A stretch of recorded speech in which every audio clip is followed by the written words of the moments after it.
Welcome back. Good to see you. This is our next to last session, which is a little hard to believe. And in that light, let me say, anything you would like for us to work on next week, send me an email about it, and I'll do my best to work it into the schedule. I try to leave space for this. So anything and everything either we have discussed or maybe things we haven't discussed, just drop me an email and tell me what you'd like to work on.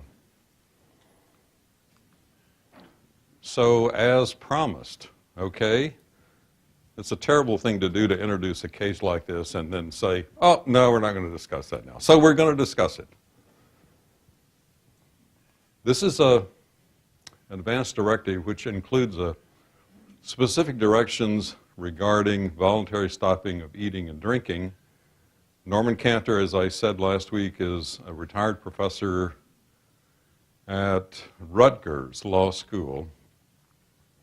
This is his advanced directive regarding dementia, and you'll see the title of this is called On Avoiding Deep Dementia. So the things that he is most worried about have to do with the idea that you would reach a stage of dementia and still be fed. So this is what he has to say, a section of it. My caregiver should refrain from hand feeding in the case that he is in the situation where he is unable or unwilling to feed myself. If I appear receptive to hand feeding, agitated or upset by non-feeding, I authorize sedation to relieve the upset. So more about this next week, but my question for you now is, can you imagine an advanced directive that you would write that would have something like this in it? Yes. Absolutely. Yes, sir. I see a problem here. He says, if my dementia has produced inability or unwillingness to feed myself, then force me to starve. But what if his unwillingness to feed myself is based on non-dementia, and it's a rational decision? What if his what if his decision not to eat and drink is not based on dementia but is a rational decision? That's something we'll discuss next week. And You see, here I go again. and you make one more comment. He has, in the first two lines there, he has conditioned the decision on whether he is demented on whether he won't eat. No, he's just saying that if the dementia reaches the stage at which I'm not able or interested in feeding myself. So it's not so much based on the voluntary stopping of eating and drinking, Versed, as much as the way in which his dementia will have compromised his interest or ability. Now, what you're discussing is a slightly different issue, and I want to come back to that next week. But this is an advance contract, right? This is stipulating for your future self, which you think will be so much out of tune with your current self, right? That you don't want that future self to have a continued existence. It just raises a tremendously interesting question of whether or not you can dictate the terms for how you will be treated when you are no longer, quote, yourself. If we agree that dementia is something that robs the thing that we identify as ourselves. So the question I want to ask you is, one, right, and many of you had said yes, I can imagine writing an advanced directive that would have this in it. Can you imagine being the spouse or significant other family person who must decide to abide by this? So put on the other shoe. Imagine you're the survivor here.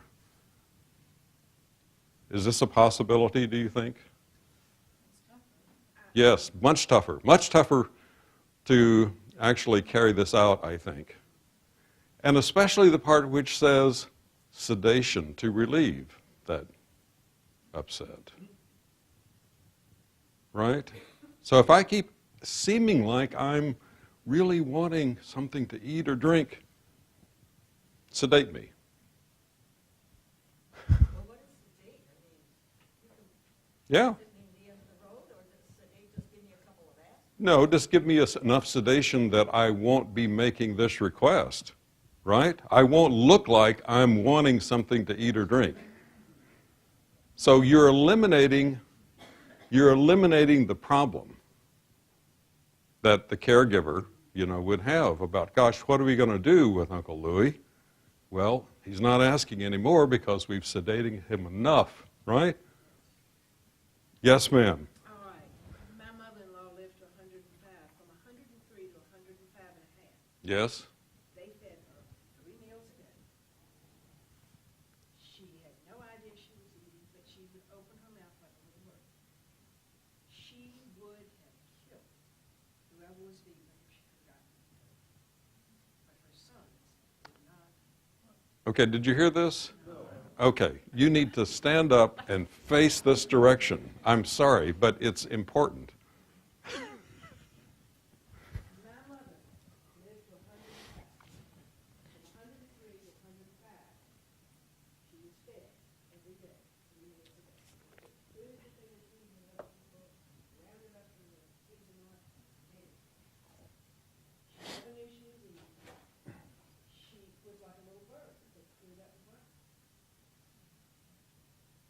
Okay, and what's wrong with this? What was morally objectionable about this was That she didn't, I mean, she would have killed anybody if she could have done it. you're confident That did that's that. true. Oh, I have no question about it. Was she demented?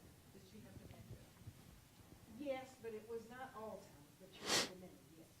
Okay, But not, I mean, she didn't know All her right. sons that were not here, but she knew me. But so this raises yet another issue. Thank you very much for that, which is getting caregivers, okay, to comply with this. And this is why, we've emphasized before this business about if you're going to be somebody's proxy, somebody's agent, you need a lot of moxie sometimes to make this work. And especially if a person is not hospitalized, but actually in a long-term care facility.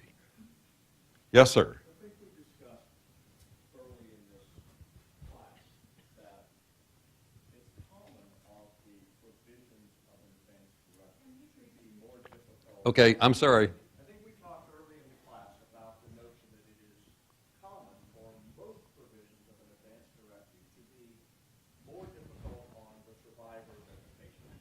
Yep. So I'm curious why you're singling this one out, as this one would be more difficult on the survivor. Because it looks like the patient, the loved one, your wife or mother or whoever it is, right, wants something. And you're saying, no, we're not going to provide that. Now, I know that the want something is very equivocal here, and that's a part of the issue.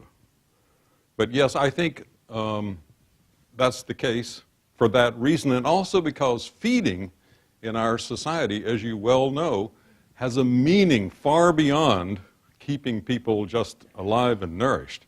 It's love. Feeding is how we show love to other people. Okay, one more comment, and then I'm going to move on with the promise we'll come back to this and similar cases next week. See, I'm just hoping that something I'll say between the end of this discussion and next week will help us formulate this in a better way. Yes, sir. Got to stand up. When writing this stuff, I think you have to be clearer. I've read that last week and this week 3 different ways.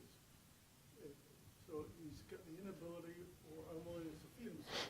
So, but if I feel receptive to hand feeding, well, I authorize sedation to relieve that upset and then perhaps feed me. I read that into the rest of it. I don't know what the rest of it says, but see, if he doesn't want to eat and is unwilling, leave me alone. But if I appear receptive to him feeding, sedate me, and then I thought, so you could, it's think it can be read so many ways, and when you break these, you have to be very careful. That's all I'm saying. Well, you're right. You're right. I mean, there's always a little ambiguity. But I think what Cantor intended was sedate me so that you won't have the problem of me looking like I want to be fed. And, you know, you can be a little more assured about this, meaning I really don't want it. He's trying to say in every way he can think of, I just don't want it, right? Okay, thank you for that discussion. And I want to talk about these things. Finitude. What does it mean that we're finite creatures? Quality of life. What are the virtues that we might pinpoint as important to what we would call a good dying process? I'm going to suggest 5 that I think are important. And is there such a thing as a duty to die, and under what circumstances could you even talk about this sort of thing, which isn't talked about at all, really, very much. So, here we are, Emily Dickinson. The thesis here is that the shape and value of human life is not just coincident with the fact that we are limited, that we will die, but that it is rooted, deeply rooted in our finitude. That it will never come again is what makes life so sweet. And here's the full poem. Believing what we don't believe does not exhilarate. If it be at best an ablative state. She's talking here about the belief in an afterlife, and she says, I'm not exhilarated by that, because I can't believe it would be anything but a shadow of what we now experience. And she says, this instigates an appetite precisely opposite, in fact, a relishing of this life, with the idea that the existence we have now is the condition for everything that we value. Here's another way of trying to put this. The central values of life, love, beauty, joy, loyalty, compassion, justice, authenticity, the list could go on, have little meaning in a life without limits, a life that comes to an end. So the fact that life comes to an end is what makes it joyous, virtuous, beautiful. Here's Martha Nussbaum. The particular beauty of human excellence just is its vulnerability. Or Wallace Stevens. Death is the mother of beauty, from his poem Sunday Morning. If you know your Homer, you'll recognize this is Odysseus trying to get home, right? And he's shipwrecked on the isle of the goddess queen Calypso. And Calypso is offering him what you might think would be just an unbeatable deal, right? Immortality, lots of good things to eat and drink, great sex, a life without troubles and worries. And he's turned away, pining for Penelope and his return to Ithaca. And let me just read you a little passage out of this, because I think it's just lovely. So Calypso has said, okay, here's my offer, you know. And he said to her, goddess and queen, do not be angry with me. I myself know that all you say is true, and that circumspect Penelope can never match the impression you make for beauty or stature. She is mortal after all, and you are immortal and ageless. But even so, what I want and all my days I pine for is to go back to my house and see the day of my homecoming. And if some god batters me far out on the wine-blue water, I will endure it, and keeping a stubborn spirit inside me, for already I have suffered much and done much hard work, and on the waves and in the fighting, so let this adventure follow. So How does one explain this?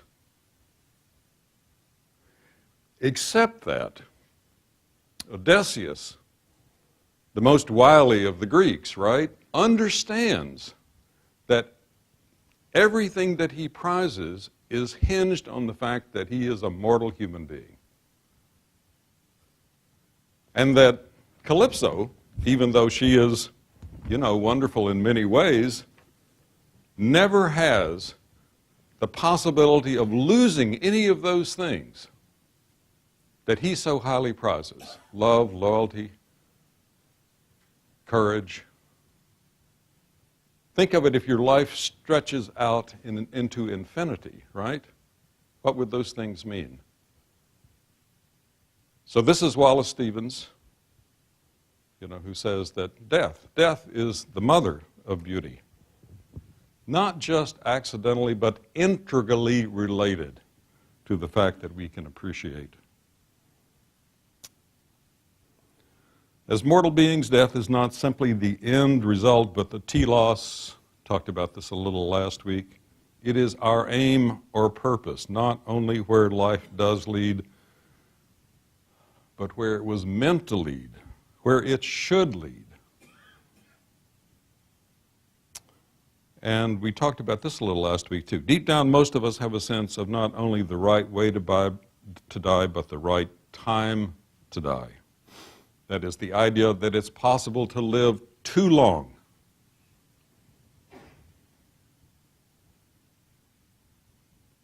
I'm going to skip over that and move to what I'm calling here the blessings of finitude. Death frees us from the feigning of our senses, the tyranny of our passions, the vagaries of thought, and the bondage of desire. And I have to read this to you just because it's so terrific. This is Marcus Aurelius on the thesis, "My death fulfills the unspoken desires of those I dearly love for me to move on." That's the way I feel about it too. This is from his Meditations. "No one is possessed of such good fortune that he can lie dying without being circled by people rejoicing at his imminent demise. Was he high-minded and wise? Then you can be sure that someone will be murmuring to himself, 'Now we can breathe easy again, that old schoolmaster is out of the way. Although he was never harsh with any of us, I always felt like he was silently judging us.'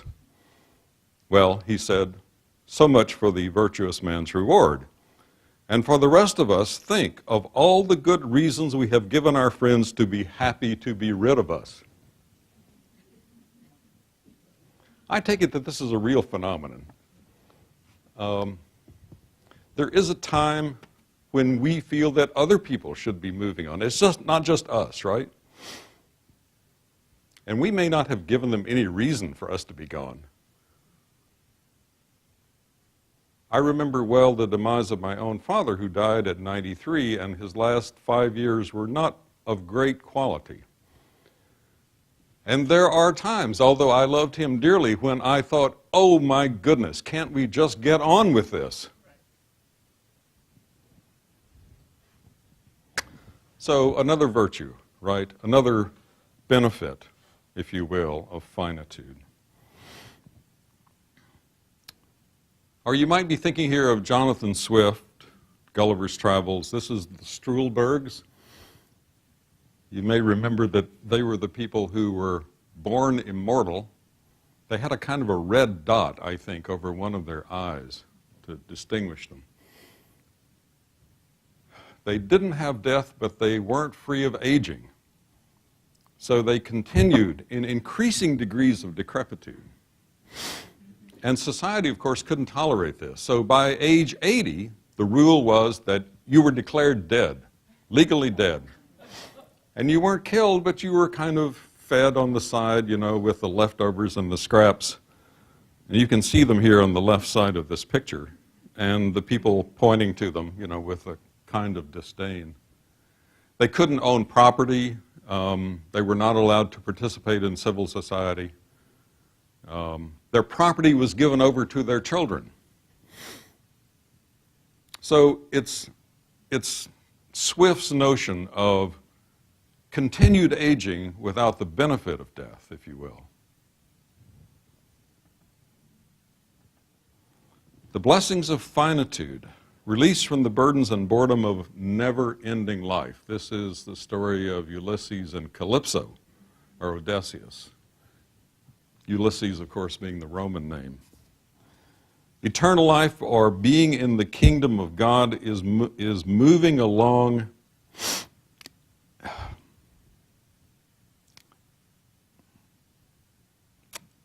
okay, I have this mistakenly phrased. What I'm trying to say here is that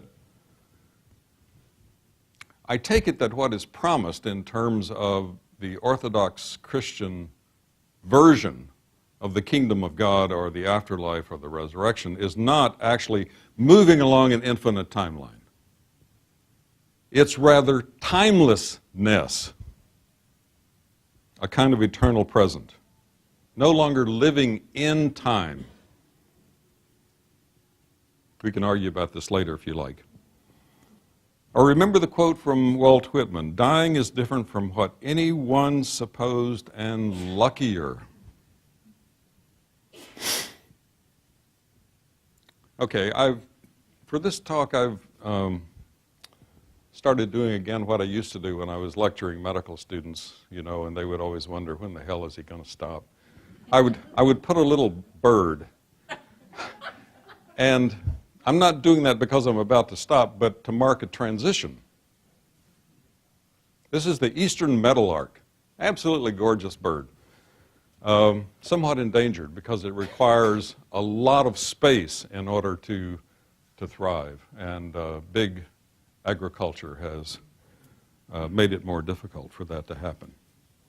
So I'm making a transition now from this business about the virtues of finitude to this question of what specific virtues might we associate with dying well.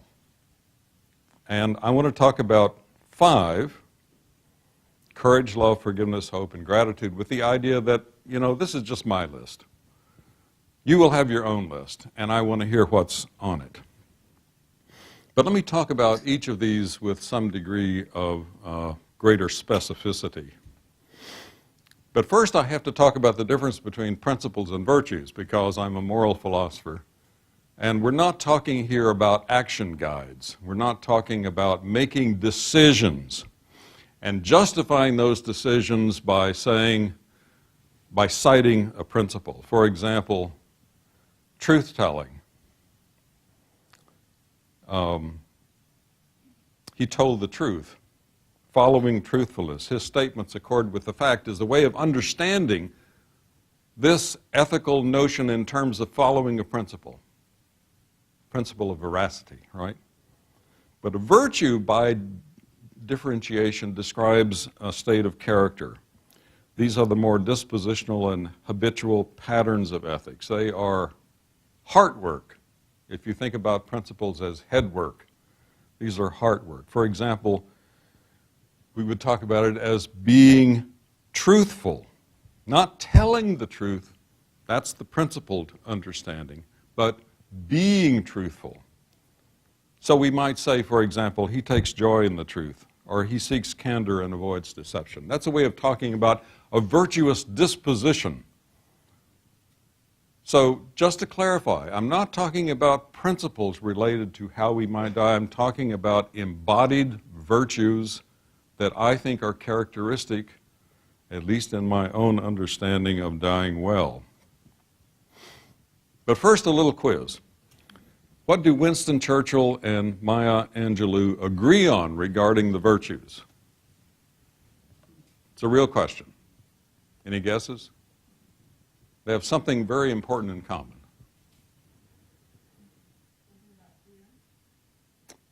It's close. Yeah. Courage, the primacy of courage. They said almost exactly the same thing. This idea that courage is really fundamental because you need that in order to practice the other ones.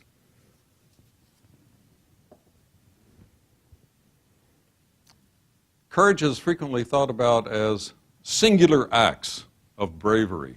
So you all remember, I'm sure, Sully Sullenberg landing his plane on the Hudson River after he had flown into a flock of Canadian geese, and both engines were knocked out. He lands the plane safely, and everybody on the plane actually got out.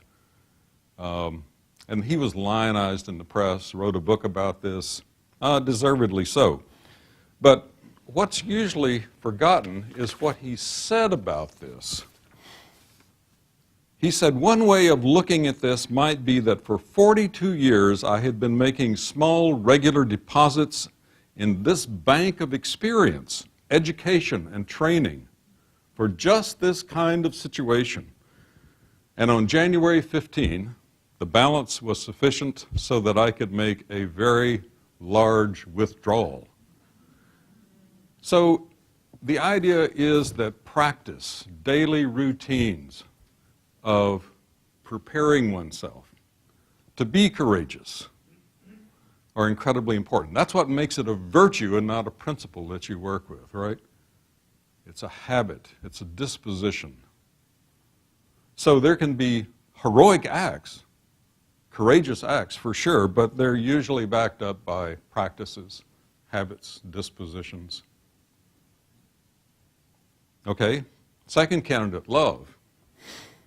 The Greeks had a word for it. The Greeks had lots of words, actually, designating love. And to run through these quickly, eros, passionate, physical love, longing, desire, falling in love, the kind that gets the most play in our commercial culture. Philia, love between friends, high-minded affection of people who recognize something valuable in each other. This is the kind of love that Aristotle was talking about when he said people recognize virtue in each other and therefore are attracted to each other. Agape, spiritually inspired sacrificial love. This is the word used in the Christian New Testament. And storge gets absolutely no play. The affection that emerges from the mutual care of daily life, and as in a family, not falling in love, but standing in a place of love. And I'm saying here, this is the one you really need. This is the one that's most likely to be available when you really need it. But notice also it's built up out of a habituation of people living together and caring for each other. And I think a good dying will be marked by that. Forgiveness. This is the Jewish philosopher Hannah Arendt. She says, forgiveness stops the cycle of revenge, an act and react kind of syndrome, and also of punishment. She thought it was personal. She thought it was political. She thought Jesus' teachings on forgiveness were the ones to follow. She quotes here, I think this is Matthew, I'm not sure. If in your hearts you forgive, God will do likewise. Now notice the emphasis here. This is not a divine gift you get automatically. You have to practice it. Then you get it. But certain kinds of forgiveness, it seems to me, are terribly important for most acts of dying. Hope, not optimism. Optimism I think of as the U.S. state ideology, a kind of a compulsive cheeriness. We can do it. I can do anything. Sometimes, I say, takes the form of magical thinking, and you see this a lot in rescue attempts for very ill people. And I think it springs from a denial of limits and a fear of failure, whereas hope, something different, realism about the facts, openness to the idea that something good as yet unknown or even unimagined can emerge. So a disposition of hope is very different from a specific act of hope. I hope for, specifying an outcome, but this kind of hope is really about, well, an openness to a goodness that you can't even name.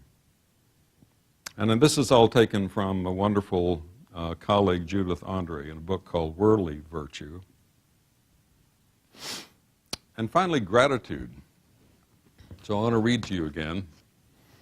The closer we get to the end, the more I'm going to read to you, just because, you know, these people say it so much better than I do. But this is from a book by Oliver Sacks, who was a neurologist. He wrote a lot of books about his patients and about the experience of practicing medicine. My favorite is entitled The Man Who Mistook His Wife for a Hat. He dealt with all kinds of neurological, disorders. He's writing near his own death. He says, I have been increasingly conscious for the last 10 years or so of deaths among my contemporaries. My generation is on the way out. And each death I have felt as an abruption, a tearing away of part of myself. There will be no one like us when we are gone. But then there is no one like anyone else ever. When people die, they cannot be replaced. They leave holes that cannot be filled. For it is the fate, the genetic and neural fate of every human being to be a unique individual, to find his own path, to live his own life, and to die his own death. I cannot pretend I am without fear, but my predominant feeling is one of gratitude. I have loved and been loved. I have been given much, and I have given something in return. I have read and traveled and thought and written. I have had an intercourse with the world, the special intercourse of writers and readers. Above all, I have been a sentient being, a thinking animal on this beautiful planet, and that in itself has been an enormous privilege and adventure. So these are my 5. What do you think of as kind of cardinal virtues, dispositions or ways of being that will be important for dying? It's a real question. Yes? Peacefulness. Peacefulness. Yes. Good, thank you. Yes, sir. Leaving the people that are around me and will continue living in the best state that I can. Say that again. Leaving the people who are around me and will not die in the best way for them that I can. The best way for them. Yes, thank you. You were saying, Could you put the 5 things?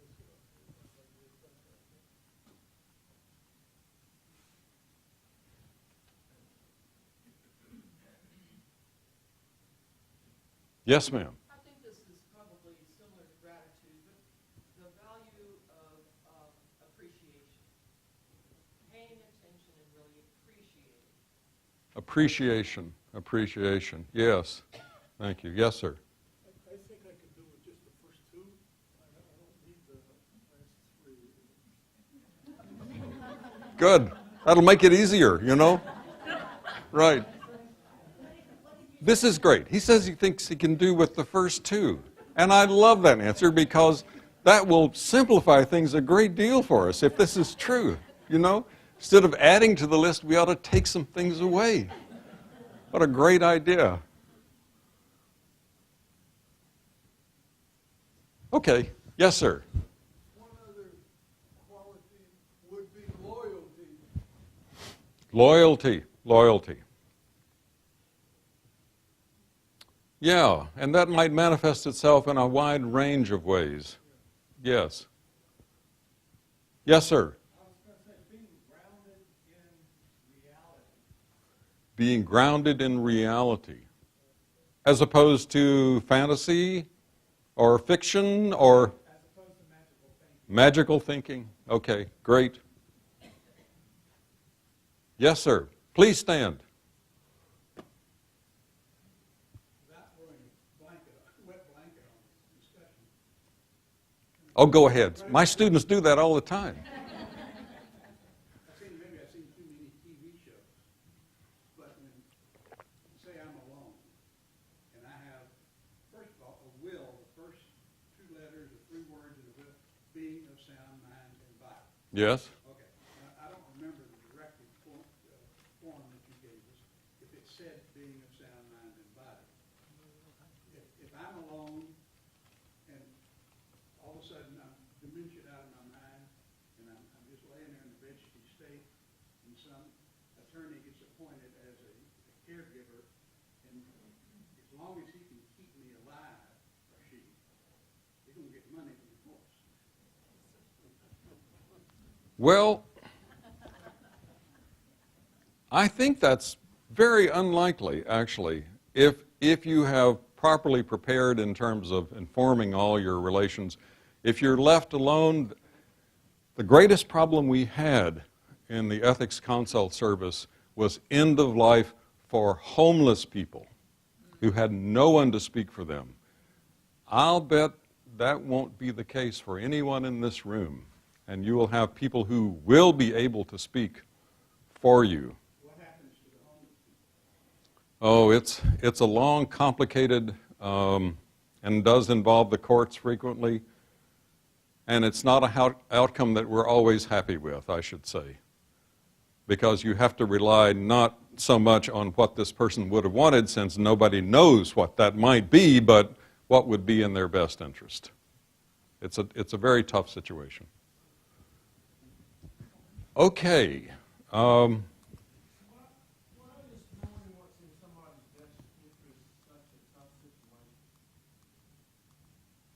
Why is it such a tough situation? Because we have decided in this society that best interest will be something not simply determined by medical judgment about what would be medically beneficial. We have decided that everyone has a say in that, and I get to decide and you get to decide what counts as our best interest based on our sense of who we are and our values.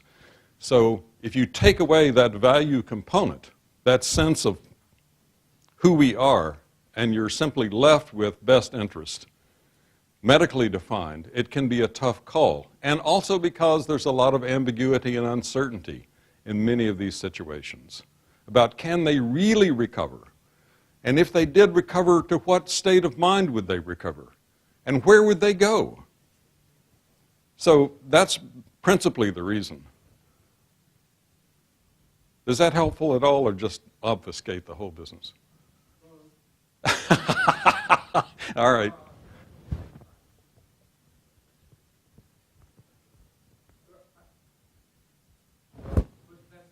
Okay. I don't think I can bring up an example of where best interest was not a predominant feeling of that Yeah. situation. Some cases are not too difficult, but many of them are. Okay. One more question in the back. Yes, sir. On the flip side, I know this gentleman who is well off.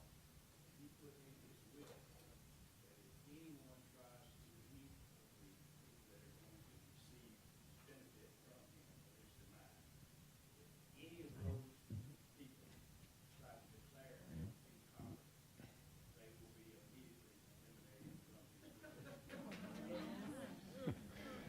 Well, gosh, I think another testimonial to why it's really a good idea to be on good terms, with the people who are likely to be in some decisional capacity.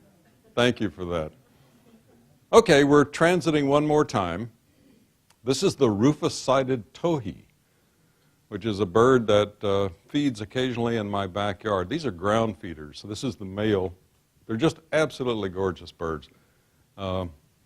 Anyway, so we're moving now to, is there a duty to die?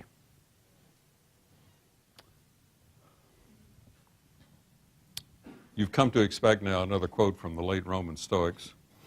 Do your duty, never mind whether you are dying or doing something else. Yes, even dying is an act of life and should be done like everything else to the best of your abilities.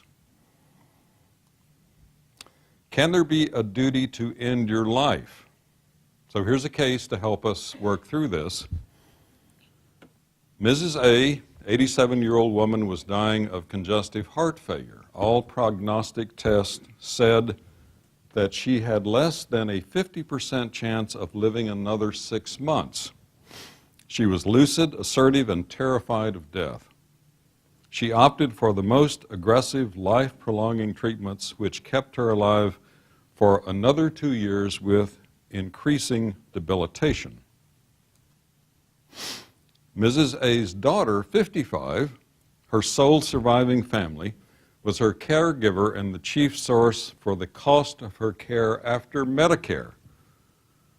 And one thing we all know is that Medicare doesn't cover all the cost. In fact, there's a large swath of things that are not covered by Medicare. The daughter faithfully cared for her mother, but before Mrs. A died, her illness had cost the daughter all her savings, her home, her job, and her career. So this is adapted from a colleague of mine who used to teach at the University of Tennessee, a guy named John Hardwig, who wrote a lot about this. Is There a Duty to Die was the name of this particular article in which he used this example. Hardwig's question is this: which is the greater burden? To lose a 50% chance of 6 or more months of life at age 87, or to lose all your savings, your home, your job, and your career at age 55? Now, he thought the answer was pretty obvious. Depends on whether you're 87 or 55? Yeah? Is that right? It depends on who you are in this, you're Mrs. A or Mrs. A's daughter?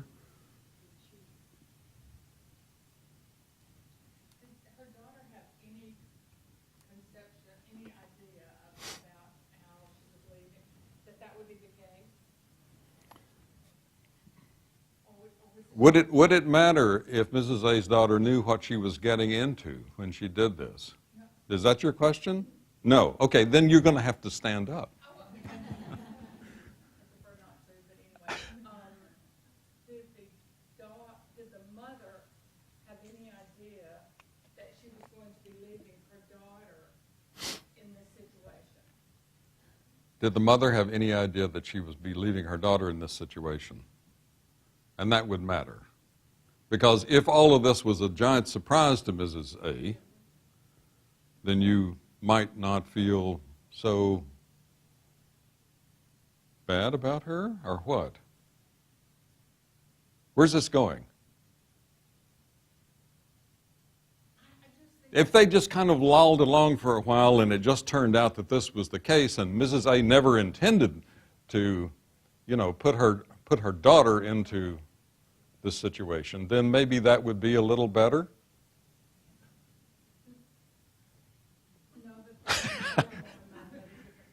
Yeah, she might have made a different decision. Okay.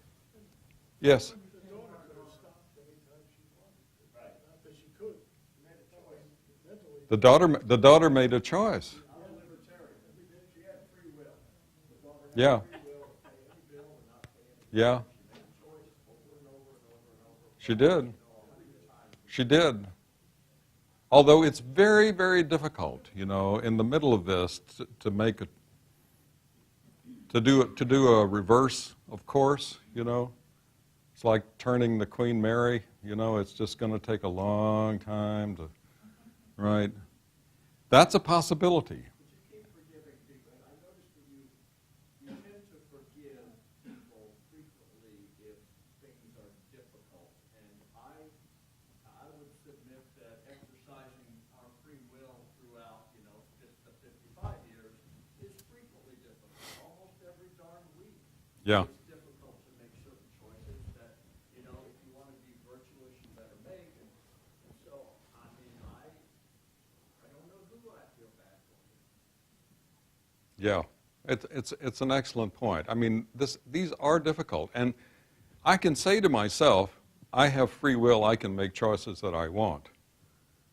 But saying no to your mother is a whole different ball of wax, and that's why Hardwig wants to put the question to the person who's 87 and making the choice for, more care.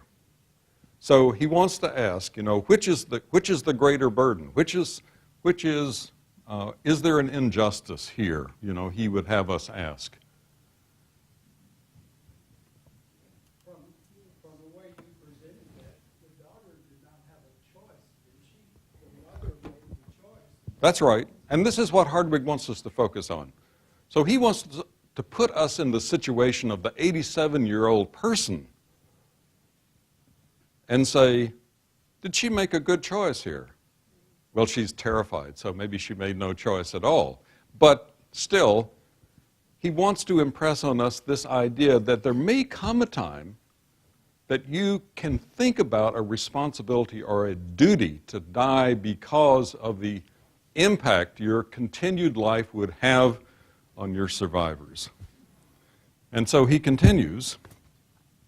He says, when is this duty likely to arise? He says, when continuing to live will impose substantial burdens, emotional, caregiving, forfeiting future prospects, financial, on one's family or loved ones.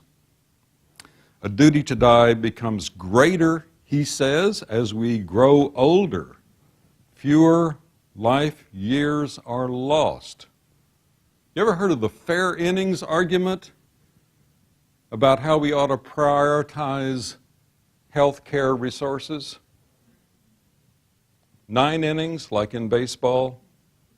If you've had 7 innings, or 8 innings, or maybe even 9 innings, when have you had 9 innings? Well, maybe you've had 9 innings at 87. Should resources be used on you, or should it be used on someone who's an infant, or 10? With the idea that they have not had enough turns at bat yet, okay? This is the idea. Now, you have to be careful with this kind of thinking, right? Because you can move into a kind of a bias against the elderly very quickly. But, okay, so it's terrible as social policy.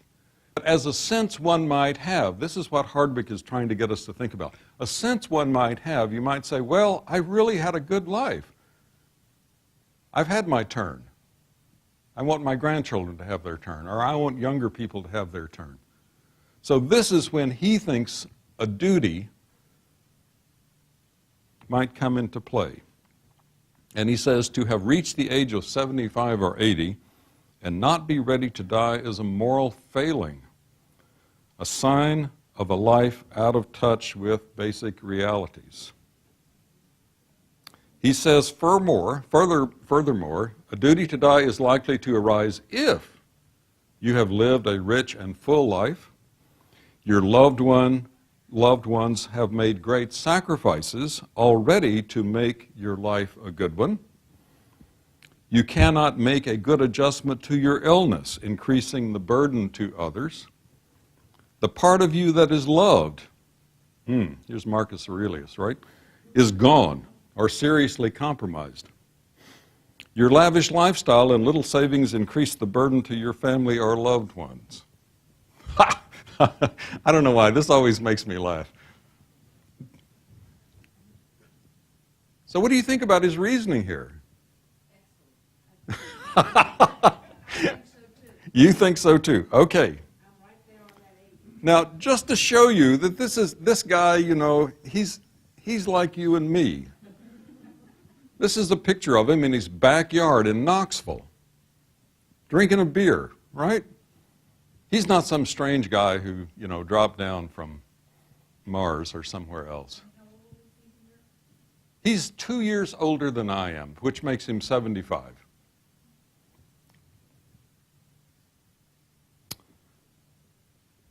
Well, okay, let's stay on this just a little bit longer. What do you think about this kind of argument? Can you conceive that, in fact, there might come, not that you have it universally, not that anybody who reaches 80 somehow has this duty to die, but that there are conditions under which you would say, it is my responsibility to move on. And I'm going to make choices that will assure that that is fulfilled. You don't necessarily have to think about, a physician-assisted suicide or stopping eating and drinking. You can just have a kind of sense of yourself as having been there and done it. And it's been great, but you know, I don't want to take too much of it. I mean, a lot of you have talked about the fact that one of your prime objectives has to do with not placing a burden on the people that you love.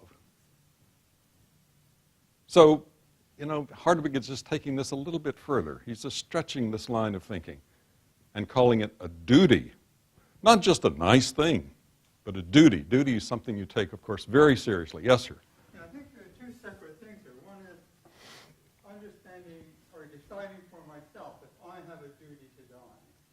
And then the other side is imposing that expectation on other people and trying to make them feel guilty or trying to change the social system so that they are required to also accept the duty to die. And I can accept it first. I think I want to have a duty to die. I feel there'll come a time when I will feel a duty to die, and I'm glad for that. That's what I want for myself.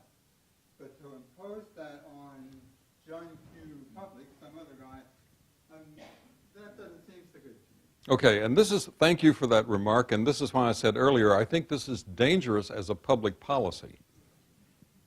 But as a personal kind of understanding of my own life and how it should go, it might make sense. So if we have insurance companies, you know, doing the Strilberg thing, right?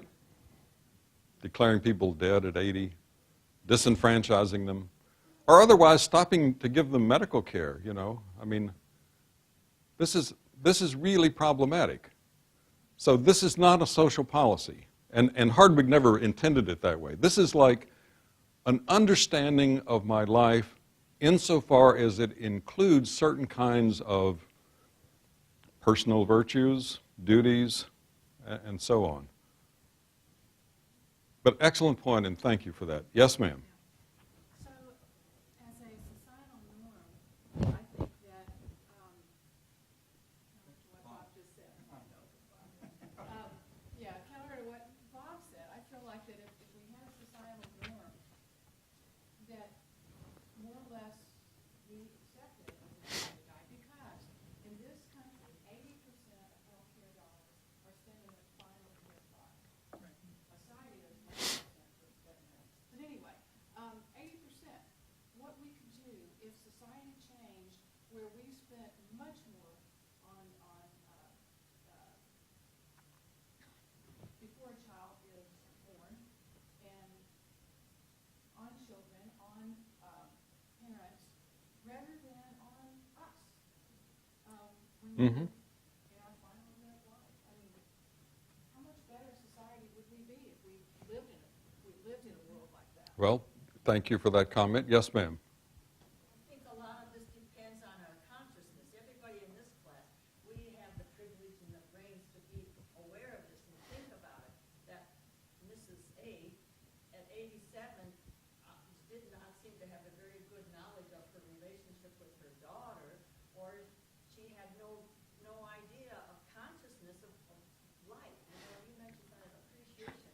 I think all of us here have had a gratitude and an appreciation of our life, like daily. You wake up and think, oh, I'm so happy I'm here. You know, I made it this far. Some of these people, I'm just saying, people, they don't have any, I'm just using the word consciousness. Do you understand what I'm saying? They're an awareness. Yes. Awareness of that 6 months more. Or how come you didn't know your daughter is broke? Couldn't have been rich before for 2 years to lose everything. So that is what I'm conscious of here, this awareness of life, having time to think about it. When a lot of people, you're working 9 to 5, you work in a factory, come home to 4 kids, and who has time to think of anything?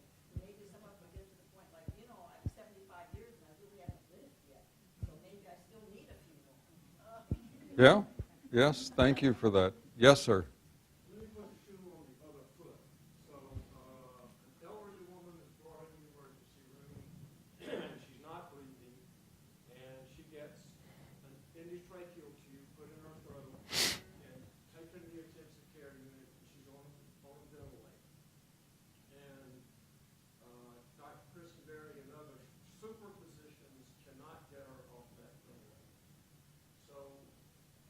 been in there now for 2 or 3 weeks with tube down her throat, and you're starting to talk to her about, maybe you've already talked to her about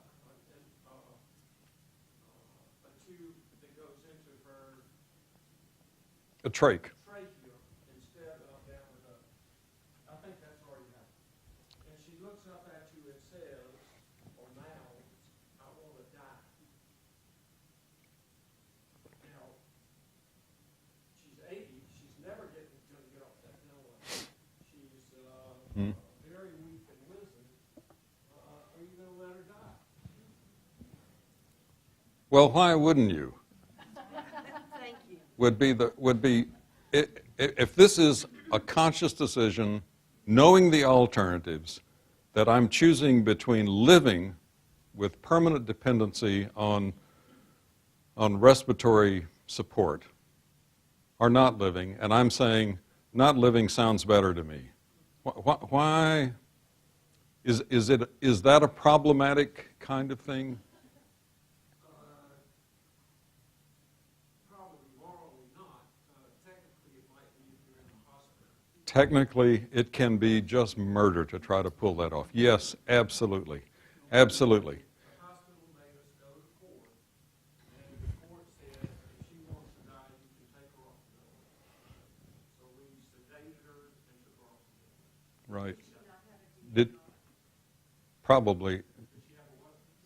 Well, she probably didn't have an advance directive, and I suspect she was probably a DNR, yeah. But the whole idea of trying to avoid the legal complications of doing this, having to go to court, is I think what most of us would prefer in terms of trying to specify in advance and having, the strong surrogate speaking for us.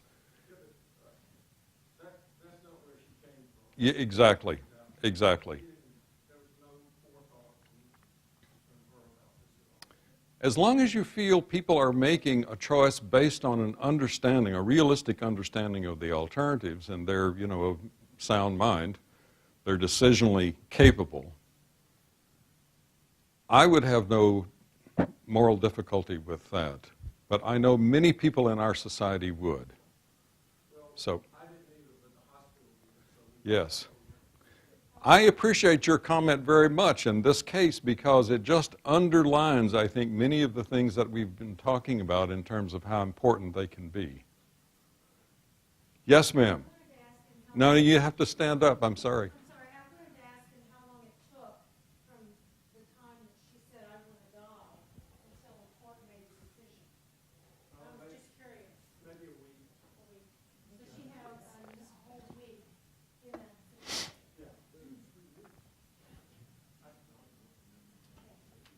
So, first of all, when I saw the age range of 75 to 80, I thought, I just turned 75, I'm not so interested in this now. So, anyway, I mean, it astounded me. Well, that's just Hardwick's view. Maybe it's 85 or 90, right? So, that's one piece. But then that brought me back to Mrs. A and her daughter. And one of the things that happens in the death experiences I've been in with friends and relatives is that it comes down to an emotional decision. So the 87-year-old woman made an emotional decision, and so did her daughter. And so, if you think about the spiritual, morals, all the rest of it, financial, like that isn't talked about. It's really just kind of, do I love you, and how am I going to show it? No matter Yes, how far yes, it takes me. yes, And yes. I would just say that my mother, who died at 83, she had a subdural hematoma. She'd been unable to walk unassisted, lost her speech because of TIAs, and wanted to die at home. Had my sisters left her in peace with the caregivers at home, she would have died within 2 days. They could not bring themselves to do that. My mother ended up having 7 surgeries, cranial and all that. I mean, and my sister said, it's like a car accident. I said, it is like a car accident. She didn't have those capabilities before the surgery. It's not going to go back to how she was at 43.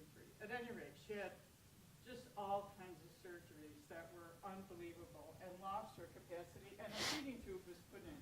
Once it's in, you can't get it out. All right, They put it's in a permanent one once they took this one mother ended up in a nursing home in the fetal position with a permanent tube and unable to do anything on her own for 3 years. And finally, I ended up writing her a letter and saying, Mom, I think you finally hit goal. So she ended up with some kind of liver ailment that they couldn't quite figure out what it was, and off she went. So it was like, it was torture, really. And the medical decisions, I tried to talk to the doctor about quality of life, and my sister, I have 3 sisters, all over here. And so my sister stepped in and said, we will do 1 more surgery. So they had already done 2. So that was 3, and then that led to more and more and more. So it's the emotional thing. My sister was ambivalent about my mother, had a love-hate relationship. So when you say, did you want to let your mother die? It's like, she can't say it because that's going to wish for you. So anyway, it's like, I mean, it really gets very messy. Yes. Oh, it's terrible. Thank you so much for that. I mean, yes. So there's the I want to say physical, about... emotional, and those 4 categories of spiritual, all that kind of thing, and intellectual. Yes. So I want to say about 5 things in relation to what you've said, but I won't. But just to say, the whole point of having a virtue that characterizes one's life is that you practice that all the way through. That's the idea. Now, so that when you need it, like Sully Sullenberg needed it, you got it. You've got that bank built up. This is also testimonial to the idea that if you have, boy, this is a terrible generalization, so just shoot me after I've said this, but if you have unresolved conflicts or unresolved anger or bitterness or hatred about anybody who's dying, you need to get that cleared out, because that will stand in the way of you doing what probably you should be doing. So here's my mother after her 3rd stroke. She's unconscious. She was such a believer in not prolonging life, she thought Jack Kevorkian was a hero. This is true. She had her living will specified, no tube feeding, no respirator. I want the first train out when I'm, not really around any longer. But my father couldn't abide that. So a feeding tube was inserted and stayed for about 2 weeks. And my father just could not bring himself to say, she wouldn't want this. So finally, I called the doctor and I said, I think Dad is waiting on you to take the initiative. And this now wonderful man in my imagination did. And he said, look, Olin, we've given this a try. It's not working. It's not going to bring her back. We've done everything we should do. And so because he wasn't initiating it, but because someone else was and advising him, he could do it then. But this whole business about feeding tubes, too many feeding tubes are put in, no question. And getting them out can be just torture. And oh yes, once it's surgically inserted, yeah. Okay, but there's so many other things you've said that I want to talk about. But you and I can talk later about that. Excuse me, but doesn't a lot of this boil down to the fact that the family should be talking about this long before Mom? Yes, yes. The family should be talking about this long before, but you know how hard it is, for... No, you don't, but other people you love might have a hard time. And so this is why, remember what I said? You have to initiate the conversation. And you have to tell stories around it. You have to make it convincing if you really want it. Because otherwise, all these other factors, And everyone in my family knew that my mother wanted to die home. She said that for years. Yeah. And she had resources, so those 3 years were paid for, all that. No problem with any of that stuff. Yep. Yes, ma'am. Your career and your interests notwithstanding, the fact that we're all here discussing this notwithstanding, I've always thought that one of the big problems our society has is that we really do treat death as the great taboo. And I think that all of our conversations, and you've touched on this throughout your talks, that death is so removed in so many ways, largely because of the technology, the medical technology that we have. Yep. We don't see it. We use hospitals and nursing homes to push it away. Our families don't die in our homes. We don't have wakes in our homes. We're very removed from it. And I think this has, over the last several decades, created a situation where there's this great discomfort with death. We don't see it as a part of life. We see it as something to be avoided at all costs. And Yep. these are all the ways that it manifests. And I don't know what it takes to get a societal conversation, to get us more easy with that conversation. But I think all of these problems are going to continue to change. Maybe folks like us that have the courage to look at this in the eye, we may think about these things and have these great conversations, but I don't know how you do that societally, especially at this time. Well, I appreciate what you said. I mean, that's right. We're just plugging away at it. And we have a lot working against us. It will take a long time for us to get where I think we need to be. But, keep working at it. That's my view. Try to train the next generation of healthcare professionals in a different way. Try to train the next generation of clergy in a different way, and so on. Yes, Joe. Yeah, Larry, I just wanted to acknowledge the powerfulness of the stories that we've heard. They speak volumes, and we could interpret them and reflect on them. So I'm going to ask you if you would tell a story. Okay? Comment on my part. It seems to me virtue is its own reward. So a virtuous life, and I would add to your list what I would call pure seeing. So pure seeing is not imposing and projecting. Yes, yes, okay, But, good. It seems to me that bioethicists have a very slippery slope at work because you essentially broker and facilitate conversations at the end of life. So could you talk about dilemmas that you face in your own professional world? Because you cannot facilitate in a purely pure process way. Facilitation involves tipping the cards, if you will, but that is a role, I think, largely underattended or underfunded in healthcare. But you played in that space, you worked in that space, so what do you find helpful and difficult in facilitating with families or with individuals as they're dying? Is my question clear? Well, I think so, Joe. I mean, it is a difficult space to work in.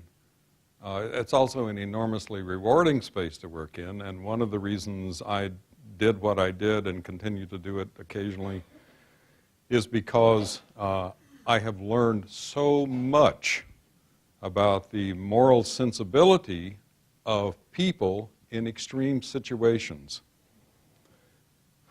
So it's like the things that you wouldn't imagine will turn out to be incredibly important to people. This is old Socratic maxim, you don't really know what your core values are until, you come to a crisis, and then frequently you surprise yourself. I always thought about my job as trying to get people to recognize and then trust whatever moral resources they brought into the context of end of life. And if they can do that, then they can live with the outcome. If they can't do that, they'll have a hard time with it. So a part of it is a kind of a therapeutic venture about the well-being of survivors, if that makes any sense. It's like saying, you really need to think hard about this. But,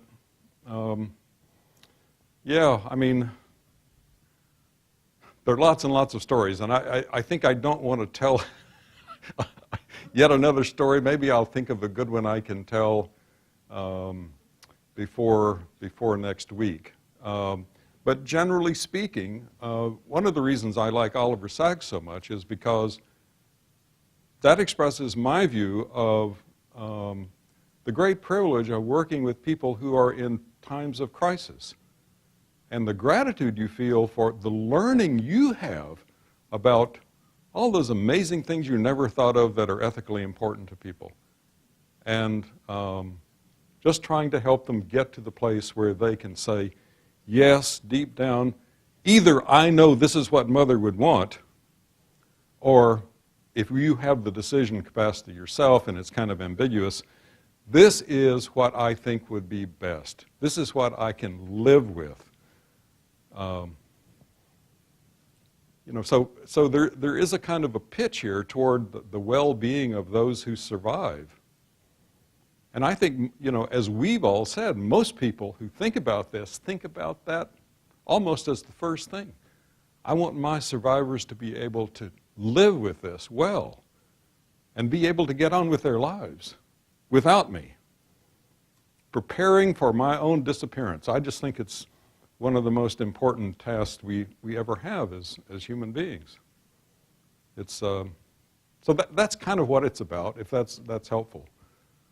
I can tell you some other stories, but yes. I sense a common thread in the room is that people struggle with, I'll call it the institutional side. Yes, absolutely. The side, the cultural Yes. side.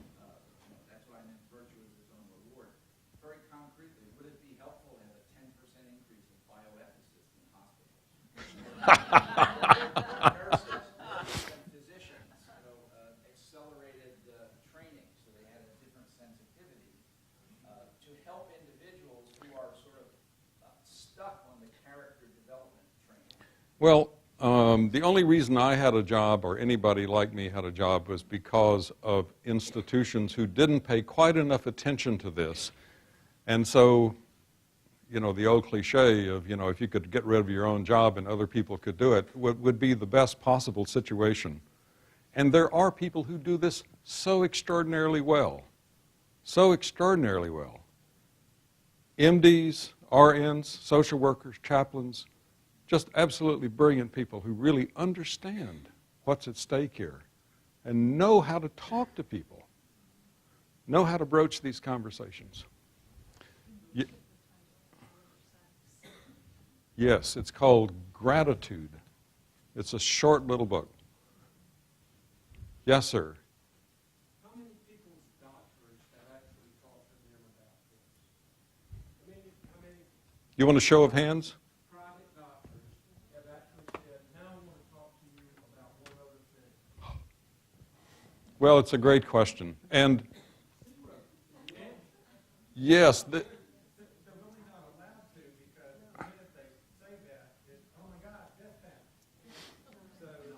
penalty. okay. We have to stop. The time is out. I have to respect our ending time, but we can pick this up next week. And don't forget to email me comments and questions, things you would like to discuss, all right? Great, thank you.